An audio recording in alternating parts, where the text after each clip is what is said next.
वो फिक्स्ड नहीं होते, उनके जो एंड होते हैं वो फिक्स नहीं होते, तो इस वजह से इससे एक्सक्लूड किए गए हैं। तो जो जॉइंट है वो फिक्स्ड होनी चाहिए। इसके अलावा अगर कोई डिफॉर्मेशन हो, चाहे वो एक्सियल डिफॉर्मेशन हो या बेंडिंग डिफॉर्मेशन, तो वो दोनों इतनी स्मॉल होनी चाहिए कि इसमें, तो अगर इसमें डिफॉर्मेशन वगैरह हो तो वो नेग्लेक्ट किए जाएंगे। ठीक है। और इसकी जो लिमिटेशन है, तो एक लिमिटेशन उसकी ये भी है, इसमें जब हम मोमेंट कैलकुलेट करना चाहते हैं या जॉइंट रोटेशन कैलकुलेट करना चाहते हैं तो वो सिर्फ जॉइंट पे दे देते हैं, जॉइंट के अलावा कहीं पे भी ये हमें कोई वैल्यूज़ नहीं देते। अब आपने पढ़ा होगा स्ट्रक्चर एनालिसिस में, स्ट्रक्चर एनालिसिस 1 में, कि फिक्स्ड जॉइंट हम किसे कहते हैं। इस पे सारे जो हमारे पास डिग्री ऑफ फ्रीडम होते हैं वो रजिस्ट होते हैं। मिसाल के तौर पे दो तरह के फिक्स्ड जॉइंट होते हैं, एक ये है, ये फिक्स्ड हम कंसिडर करते हैं। और अब इसकी रोटेशन अगर आप देख लें तो इन्हीं रोटेशन में एक कुछ इस तरह का ये रोटेट करेगा। अगर इसमें कोई लोड अप्लाई हो जाए और ये इस तरह, ठीक है, इस तरह ये जॉइंट भी इस तरह रोटेट करेगा। इसके अलावा अगर ये जॉइंट जो है ये फिक्स्ड होगा, तो यहाँ पे देखिए, ये तो चलो ठीक है कि ये जो थीटा है ये ज़ीरो होगा, ये यहाँ पे अगर कोई थीटा होगा वो भी ज़ीरो होगा, अगर इसमें कोई डिफ्लेक्शन ना हो, साथ में कोई डिफ्लेक्शन मौजूद ना हो। अब यहाँ पे देखिए, इसी रोटेशन को आप कंसिडर कर लें, तो इसी रोटेशन में आपको एक बात नज़र आएगी, वो ये कि ये जॉइंट पहले इसी पोजीशन में है। अब जब इसमें रोटेशन अकर होता है तो रोटेशन अकर होने के बाद ये जॉइंट कुछ इस पोजीशन में आ रहा है। तो यहाँ पे देखिए,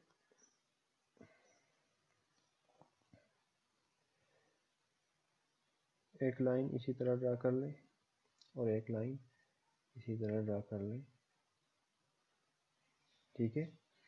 तो इसी मेंबर की इसी लाइन के साथ जो रोटेशन बनती है वो एग्जैक्ट इसी लाइन के साथ भी बनेगी। ये रोटेशन और ये रोटेशन दोनों सेम होंगे, और ये हमारे पास फिक्स जॉइंट की डिफिनीशन है अगर सपोर्ट एग्जिस्ट नहीं करता और दो मेंबर कनेक्टेड है एक दूसरे के साथ, तो हम ये फाइंड आउट कर सकते हैं। इसके अलावा शेयर और बेंडिंग भी हम फाइंड आउट कर सकते हैं। तो ये तो चलो ठीक है, हमारे पास पहली बात हो गई फिक्स्ड की। दूसरी बात है distortion due to axial with bending deformation small and can be neglected. अब कोई एक आपके पास दूसरा जॉइंट मेंबर है और इसी मेंबर का एक ये सपोर्ट है फिक्स्ड, ये, और एक ये,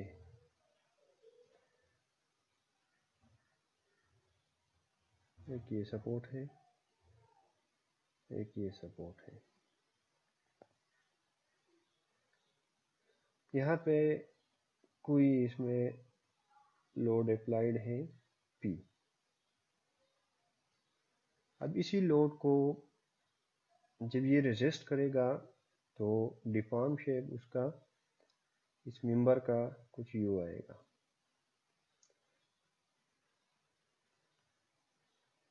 मैं इसको हटाता हूँ।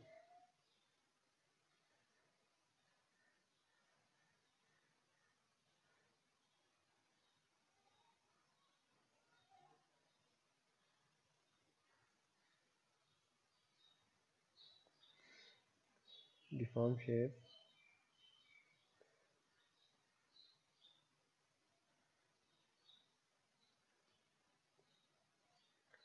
कुछ इस तरह आएगा।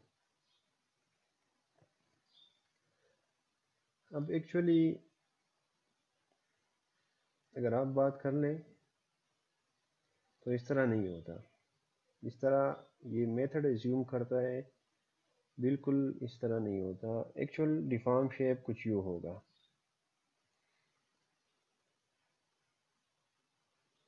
ये ग्रीन जो है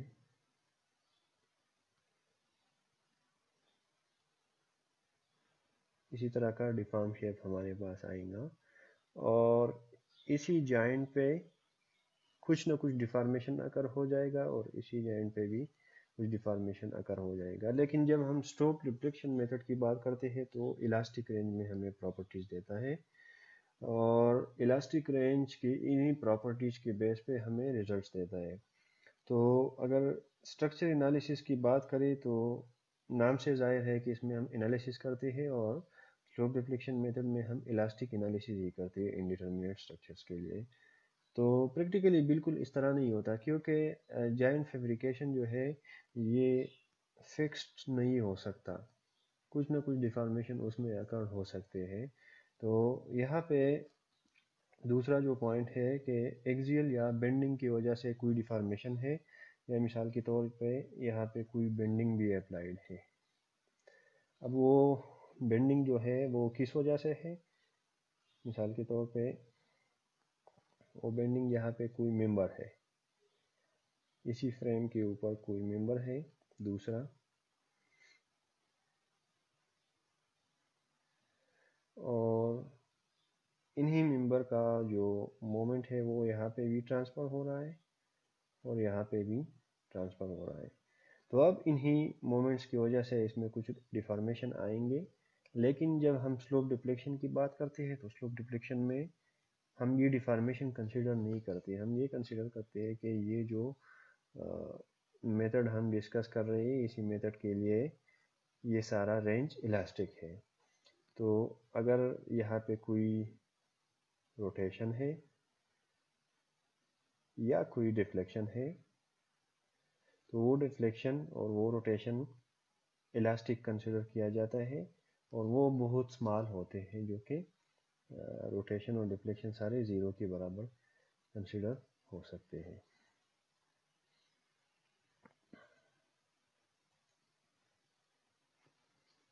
ठीक है, तो ये पॉइंट तो चलो क्लियर हो गई। आगे एजम्पशन और लिमिटेशन के बाद साइन कन्वेंशन की बात आती है। तो साइन कन्वेंशन इसमें अमूमन जब कोई हम नेगेटिव कंसिडर करते हैं तो हम क्लॉकवाइज को नेगेटिव कंसिडर करते हैं क्वांटिटी में, और इसके अलावा जो पॉजिटिव होते हैं वो काउंटर क्लॉकवाइज कंसिडर किए जाते हैं। अब देखिए यहाँ पे एक बात मैंने डिस्कस नहीं की, जनरलाइज इक्वेशन में आए।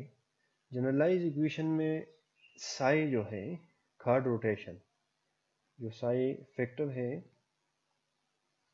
ये जो कार्ड रोटेशन है, इसी कार्ड रोटेशन को हम वही साइन कन्वेंशन असाइन करते हैं जो हम मोमेंट को असाइन करते हैं। जो फिक्स इन मोमेंट होते हैं या नियर इन, ये जो भी मोमेंट होता है, लेकिन हम वही कंसिडर करते हैं जो मोमेंट को असाइन होता है। तो साई की साइन जो होती है वो भी इसी मोमेंट के बेस पे होती है।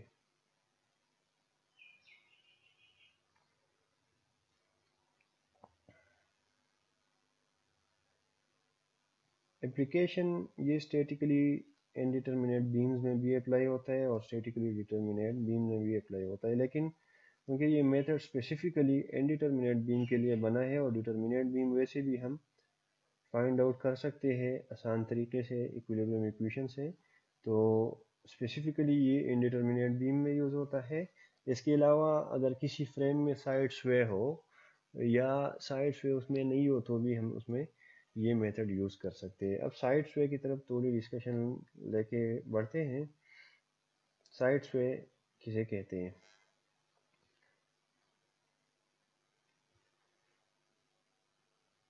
एक स्ट्रक्चर है, ये इनफिक्स्ड है, यहाँ पे इसकी मास है। लोड एप्लीकेशन के बाद इसकी लोकेशन जो है वो यहाँ से यहाँ तक आ गई और इसकी जो पोजीशन है वो कुछ यूँ हो गई।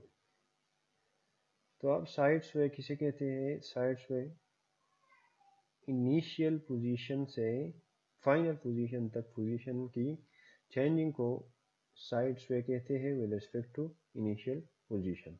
ठीक है, तो ये साइड स्वे हो गई। अब कुछ फ्रेम में साइड स्वे आती है, कुछ फ्रेम में नहीं आती।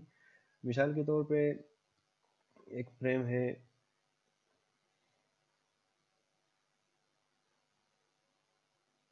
इसी फ्रेम में एक साइड पे विंड लोड एक करता है, यहाँ से विंड लोड अप्लाई हो रहा है, तो इसकी पोजीशन जो विंड लोड के बाद होगी, अगर इसकी हाइट ज़्यादा है तो वो कुछ इस तरह होगी।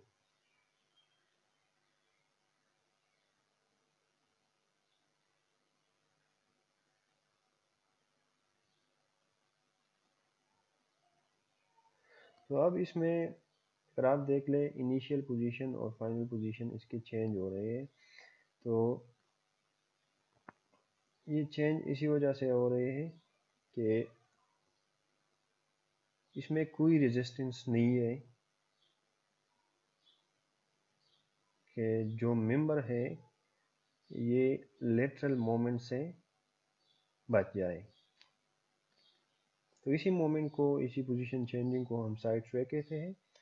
और छोटे फ्रेम्स में 2 स्टोरी 3 स्टोरी बिल्डिंग में इतना मैटर नहीं करता, लेकिन जब स्टोरी हाइट बढ़ती है तो साइड स्वे बहुत ज़्यादा इम्पॉर्टेंट होती है और इसी को फिर रेजिस्ट किया जाता है। और वो कैसे रेजिस्ट किया जाता है, वो बेसिकली इसमें डायगोनल स्ट्रट अप्लाई किए जाते हैं, और अगर ये स्ट्रट उसमें अप्लाई ना किए जाए तो हॉरिजॉन्टल जो फोर्सेस उसमें होते हैं वो उसमें एडिशनल मोमेंट क्रिएट करते हैं और एडिशनल मोमेंट की वजह से फिर इसमें फेलियर का हो सकता है। सेकेंडरी मोमेंट इफेक्ट उसे कहते हैं, या पी डेल्टा इफेक्ट। मिसाल के तौर पे यहाँ पे इस पे कोई लोड अप्लाई हो रहा है पी, साथ में इसमें कोई हॉरिजॉन्टल लोड अप्लाई हो जाए तो ये यहाँ पे कुछ डिफ्लेक्शन कवर करता है और उसी डिफ्लेक्शन के बेस पे ये मोमेंट, ये फोर्स जो होता है, ये फोर्स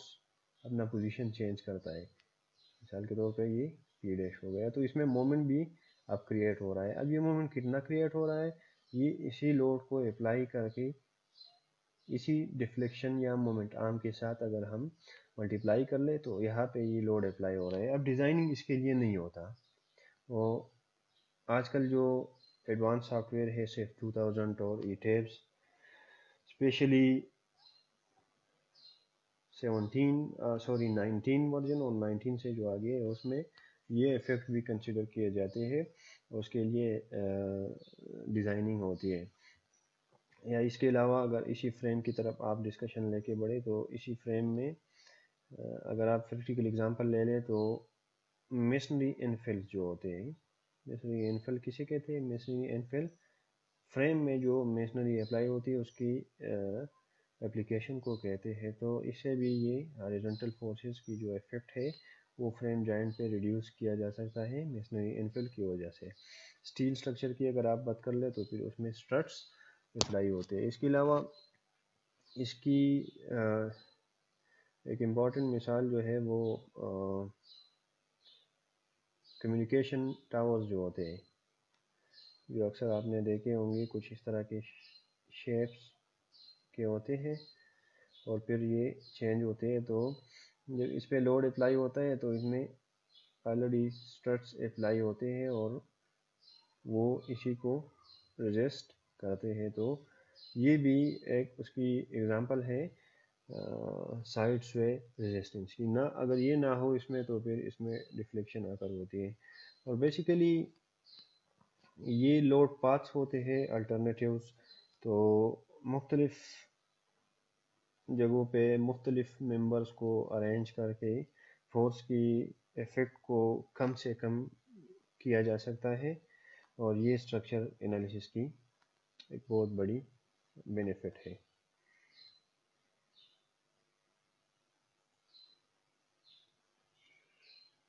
तो ये साइड स्वे है। साइड स्वे के बाद उसकी जनरल प्रोसीजर है कि मिसाल के तौर पे हम अगर ये यूज़ कर रहे हैं ये मेथड तो क्या करेंगे हम इसमें। एग्जांपल में आपको क्लियर हो जाएगा, लेकिन पहले हम ये करेंगे कि फिक्स्ड इन मोमेंट कैलकुलेट करेंगे। फिक्स्ड इन मोमेंट के बाद हम जो सारे मोमेंट्स हैं वो इक्वेशंस के टर्म में हम यूज़ करेंगे। थर्ड में हम साइमल्टेनियस इक्वेशन अप्लाई करेंगे। फोर्थ स्टेप में हम unknown joint rotation find out करेंगे, theta A, theta B, theta C जो भी है, theta N, theta F generalise for मेनियर और फार। इसके अलावा जब हम थीटास कैलकुलेट करेंगे तो स्टेप 2 में जो हमने इक्वेशन बनाए होंगे उन्हीं इक्वेशन में हम इन्हीं थीटास और सारे वैल्यूज़ को पुट करके मोमेंट फाइंड आउट करेंगे और इन्हीं मोमेंट के बेस पे जब हमारे पास स्ट्रक्चर डिटर्मिनेट हो जाएगा, डिटर्मिनेट इसी टर्म में होगा कि जो हम मोमेंट अप्लाई करेंगे और रोटेशन फाइंड आउट करेंगे, इसके बाद जो हम फाइनल मोमेंट फाइंड करेंगे तो हमारे पास इक्वेशन सॉल्वेबल होंगे और हम क्वेश्चन को सॉल्व कर सकेंगे। बाद में हम इसके जो फर्दर रिएक्शन है वो हम फाइंड आउट करेंगे। तो अब ये एक जनरल सा प्रूफ मैं करता हूँ कि स्लोप डिफ्लेक्शन मेथड प्रूफ कैसे किया जाता है।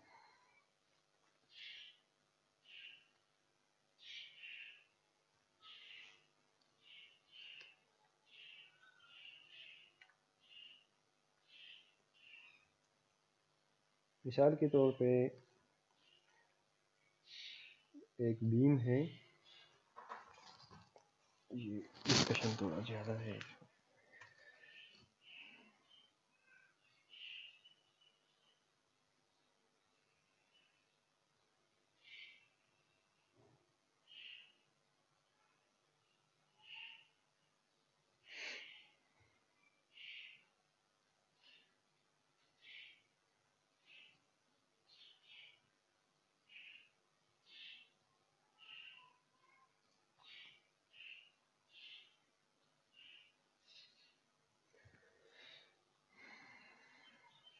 लेट्स से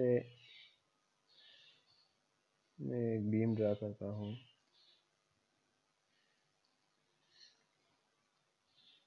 ये ओवरहैंगिंग साइड है, यहाँ पे एक रोलर सपोर्ट है, एक रोलर सपोर्ट यहाँ पे है, एक रोलर सपोर्ट यहाँ पे, ये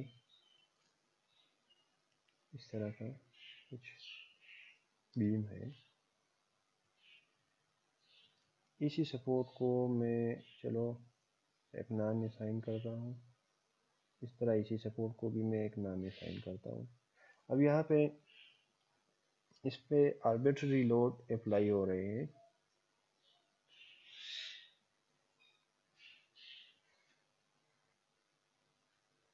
चलो ये हिंज है।